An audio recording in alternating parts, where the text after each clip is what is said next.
और उस समय के मेरे जो कोलीग्स हैं वो अश्वनी सर हैं। तो आज यहीं पे मुंडेरा में ही रहते हैं, तो मैंने उनको फ़ोन किया, तो हम क्या मिल भी लेते हैं। उसके बाद मेरी इंजीनियरिंग 2017 में कंप्लीट हुई, और 17 में इंजीनियरिंग कंप्लीट होने के बाद और मेरी जॉब लगी दिल्ली में इंद्रप्रस्थ गैस लिमिटेड। तो वहाँ पे मैंने जॉब किया 17 से 18, 18 से 19, और उसके बाद 19 के बाद जो कोविड का थोड़ा सा इरा था, तो वर्क फ्रॉम होम ज़्यादातर हो गया, तो मैं भी वर्क फ्रॉम होम पे ही शिफ्ट हो गया, और फिर मैं प्रयागराज आ गया। और प्रयागराज में मैं यहाँ रहता था, और उसी समय मुझे थोड़ा सा रीडिंग का भी शौक है। मैं किताबें बहुत पढ़ता था शुरू से ही, हिंदी इंग्लिश। हिंदी पहले प्रेफर करता था, बाद में चेतन भगत का थोड़ा ट्रेंड था, तो चेतन भगत को पढ़ता था। उसके साथ साथ मुझे ये हुआ कि मैं भी कुछ लिखता हूँ, तो कुछ थॉट्स थे कि लिखते हैं, पर वो स्टोरी मेकअप नहीं हो पाती थी कि क्या लिखना है। तो इसके लिए काफ़ी लोगों से मिला जो पहले से बुक पब्लिश किए हुए थे, उनसे पूछा कैसे स्टोरी फ्रेम करते हैं, कैसे चैप्टर बनाते हैं। तो इसके बाद फिर मैंने लिखना शुरू किया, और बुक मैंने लिखी, और मुझे 1 डेढ़ साल लगे बुक लिखने में। उसके बाद मैंने कई पब्लिशर को अप्रोच किया कि मेरी बुक को पब्लिश करें। तो ऑल ओवर इंडिया ज़्यादा पब्लिशर नहीं है जो कि बुक में नोवेल कैटेगरी पब्लिश करते हैं। मेरे हिसाब से 30-35 पब्लिशर होंगे। तो उसमें से ज़्यादातर पब्लिशर ने मना ही कर दिया था। कारण कुछ भी हो सकता है उनके अकॉर्डिंग, कि स्टोरी उनको पसंद नहीं आई, या फिर जो थीम जो मैं लिख रहा था वो थीम वो अपने बैनर पे नहीं पब्लिश कर सकते थे। तो फिर एक दिन मेल आया, एक तमिलनाडु के पब्लिशर हैं, उन्होंने मेल किया कि सर हम आपकी स्टोरी पब्लिश करना चाहते हैं, हमें आपकी स्क्रिप्ट पसंद आई। फिर उसके द्वारा मैंने अपनी नोवेल पब्लिश की, द रे ऑफ होप उसका टाइटल रखा, एक आशा की किरण। और इसी के साथ साथ फिर मैं सोचा कि अपनी दूसरी नोवेल भी मैं लिखता हूँ, तो दूसरी नोवेल के लिए मैंने अपना काम चालू किया।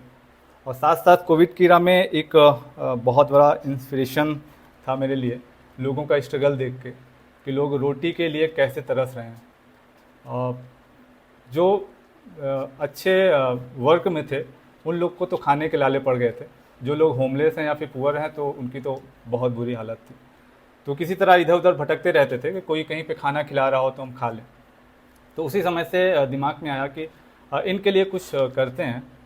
और ज़्यादा जानकारी थी नहीं, तो फिर से वही हुआ कि लोगों से मिलना जुलना, बातें करना, कैसे कर सकते हैं। और इसी के साथ साथ फिर अभी लास्ट ईयर 2022 में हमने एक कंपनी रजिस्टर्ड की, Food Vox Foundation. Food Vox से पहले हमने कई नाम सजेस्ट किए थे, लेकिन वो नाम एमसीए के पोर्टल में हमको मिल नहीं पाए, क्योंकि वो ऑलरेडी किसी न किसी नाम से रजिस्टर्ड थे। एक नाम मुझे बहुत पसंद था, इंड हंगर करके नाम से, पर वो मिल नहीं पाया क्योंकि वो पहले से रजिस्टर था। तो फूड वॉक्स हमें डोमेन वो नाम मिल गया, और कंपनी रजिस्टर्ड हो गई। और फिर कंपनी रजिस्टर के बाद हमने उसमें काम करना शुरू किया। तो जो बेसिकली कंपनी है फूड वॉक्स फाउंडेशन, वो सेक्शन 8 कंपनी है। तो मैं बता दूं, थोड़ा सा ब्रीफ कर दूं आपको कि सेक्शन 8 कंपनी क्या होती है। तो सेक्शन 8 कंपनी बेसिकली वो कंपनी ही होती है, जैसे कि प्राइवेट लिमिटेड होती है, जैसे कि दूसरी कंपनी है, जैसे जोमेटो है, स्विगी है, फिजिक्स वाला कुछ भी है, सेम वैसे ही होती है। आप उसमें भी बिजनेस क्रिएट कर सकते हैं। लेकिन इसमें थोड़ा सा ये थीम चेंज होता है कि जो भी इसमें आप अर्न करेंगे, जो भी आपका रिवेन्यू होगा एनुअली, वो सोशल कॉज में ही जाएगा। आप 10 करोड़ का बिजनेस करते हैं तो वो सोशल कॉज में जाएगा।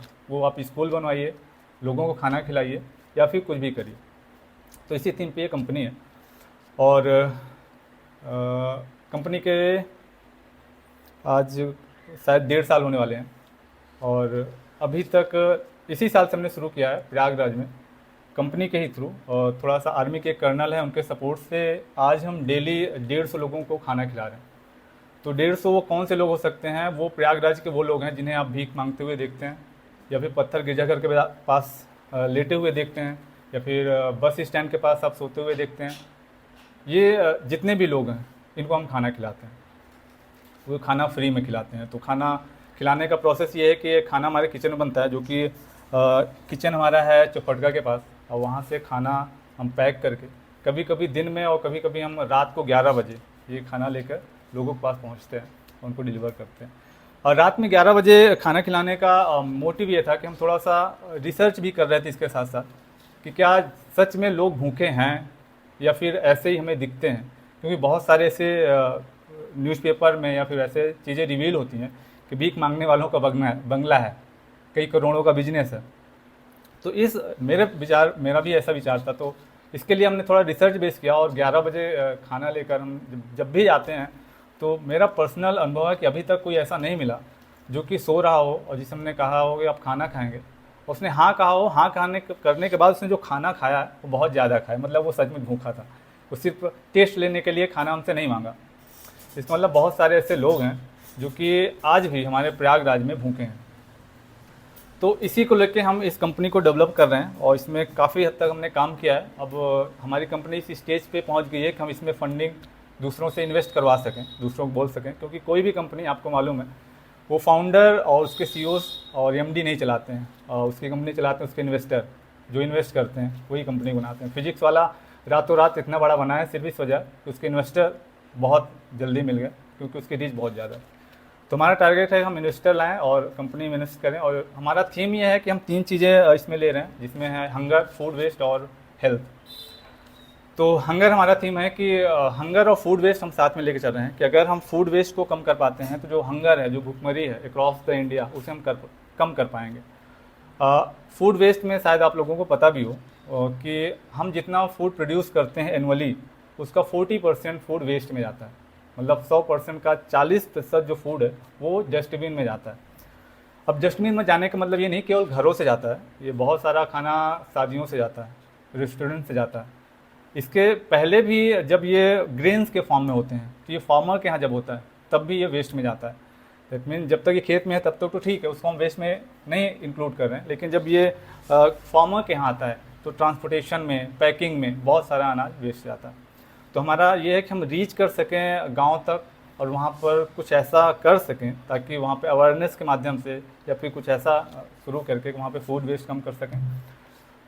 अभी इस लास्ट के अंत तक हमारा ये टारगेट है कि जो गेस्ट हाउस या फिर मैरिज हॉल या रेस्टोरेंट में फूड वेस्ट होता है उसको हम पिकअप कर सकें और उन लोगों तक पहुंचा सकें जिनको इनकी ज़रूरत है। तो इसके लिए हम काम कर रहे हैं और इस साल के अंत तक शायद हम ये कर पाएंगे। दूसरा जो प्रयागराज में कर रहे हैं कि हम अगले साल यहाँ पे एक कम्युनिटी किचन डेवलप करने वाले हैं। एक ऐसा किचन होगा जहाँ पे खाना बनेगा और खाना बनने के बाद उस एरिया के जो पुअर फैमिलीज होंगे या फिर कोई भी हो सकता है, वो एक अफोर्डेबल प्राइस में वहाँ पे खाना खा सकता है। वो अफोर्डेबल प्राइस हमने सोचा है 10 से 15 रुपये के बीच में होगा, वो पेट भर वहाँ पे खाना खा सकता है। तो ये इस साल के अंत तक एक, और फिर अगले साल में कम्युनिटी किचन प्रयागराज में। और इसके साथ साथ हम जो एक कम्युनिटी फ्रिज डेवलप कर रहे हैं, वो अक्रॉस द इंडिया हम कम्युनिटी फ्रिज लगाएंगे। कम्युनिटी फ्रिज आप ऐसे समझिए कि जैसे ये आपका कॉलोनी है, इस कॉलोनी में एक ऐसा पब्लिक फ्रिज हो। सपोज करिए कि किसी के पास कुछ खाना बचा है, रॉ मटेरियल भी हो सकता है, किसी के पास ब्रेड है या फिर दूध है, ये तो बहुत जल्दी ख़राब हो जाते हैं। इसके अलावा जैसे किसी का पास ड्राई फूड है, वो डोनेट करना चाहता है, किसी का एनिवर्सरी है, बर्थडे है, कुछ डोनेट करना चाहता है, कहीं नहीं जा सकता, तो उस कम्युनिटी फ्रिज में वो रख सकता है। तो वहाँ पे जो भी लोग हैं उस एरिया के जो भी एक्सेस नहीं कर पाते अच्छा फूड, तो वहाँ पे वो फ्री में एक्सेस कर सकते हैं। तो इसी थीम पे हम काम कर रहे हैं। और कुछ हम लोगों का वर्क जो है मैं चाहूँगा कि थोड़ा सा दिखाया जाए यूट्यूब में।